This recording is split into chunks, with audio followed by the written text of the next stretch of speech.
วันนี้มาซิดเบ็ดมาเนี่ย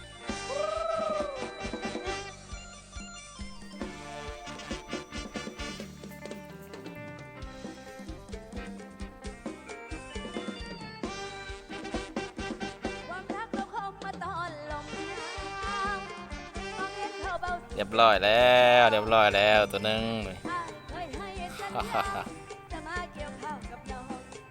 นี่บริธรรมดาได้นี่กันตัวนะโอ้ตัวนี้จะได้ปล่อยคืนตัวนี้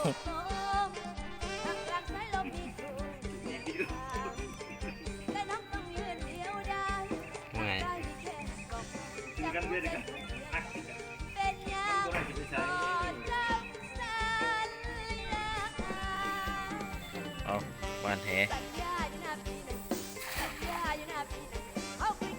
มีปลาอยู่บ้าน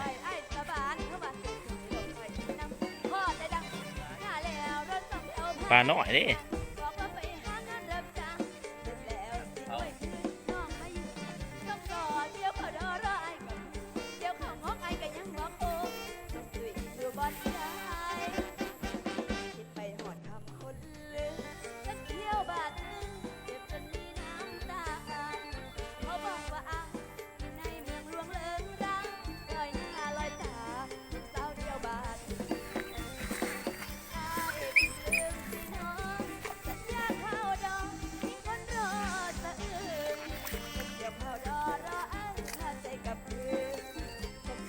มีอยู่ตัวใหญ่ตัวนึง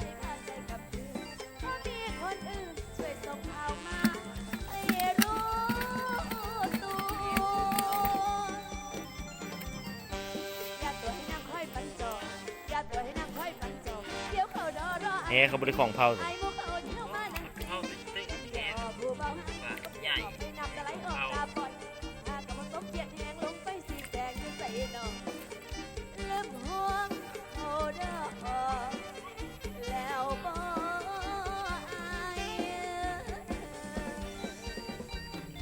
เราจะต่อรอบที่ 5เป็นรอบสุดท้ายด้วยงานเพลงที่มีชื่อว่าขอให้รวยแล้วก็ส่งท้ายกันที่งานเพลงขบวนกตา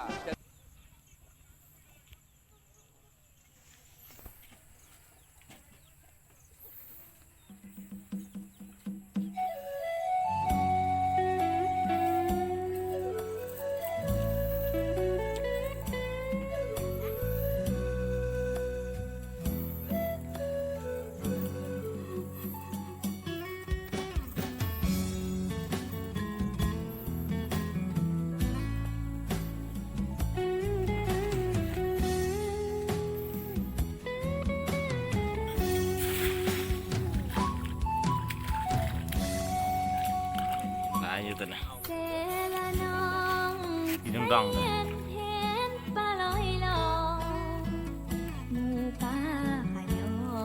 คือสิได้ลายอยู่เนาะ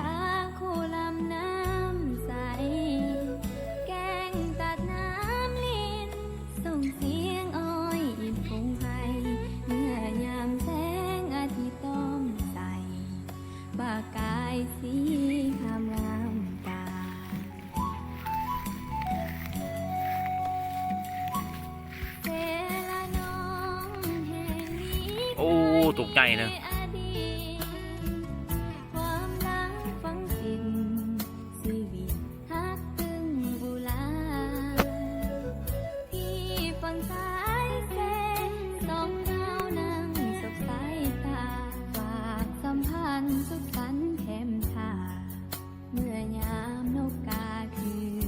นี่เดี๋ยวมันลายโพดมันเอาออกวัดวะ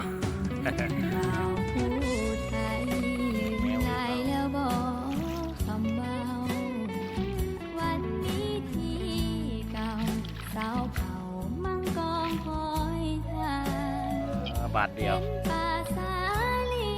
นักเดือบาทเดียวเดี๋ยวพ่อกินเลย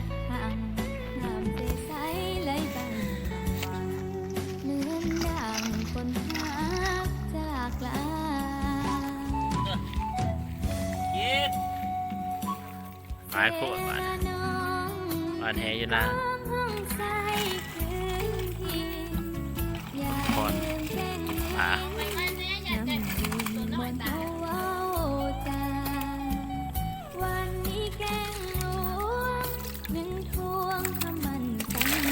เอาตัวใหญ่ไปละตัวน้อยคัดลงน้องคือเก่า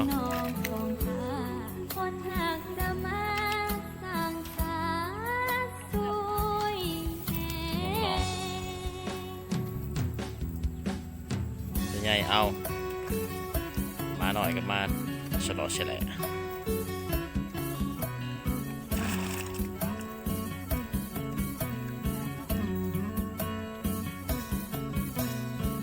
สำหรับดูไปเลยว่าได้จะปลาใหญ่ปีนี้ตั้งปีกาย สูตรแซ่บอร่อย มีคนว่าวนะคนว่าวอาจจะสดแซ่บอร่อย แซ่บแซ่บ ถ้านัดปล่อยปลาลงคืนนะปลาสดๆอย่างแบบธรรมชาติว่ะ ปลาขาวมันใหญ่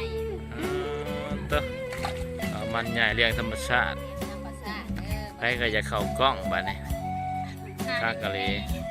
ได้แล้วบ่พอแล้วบ่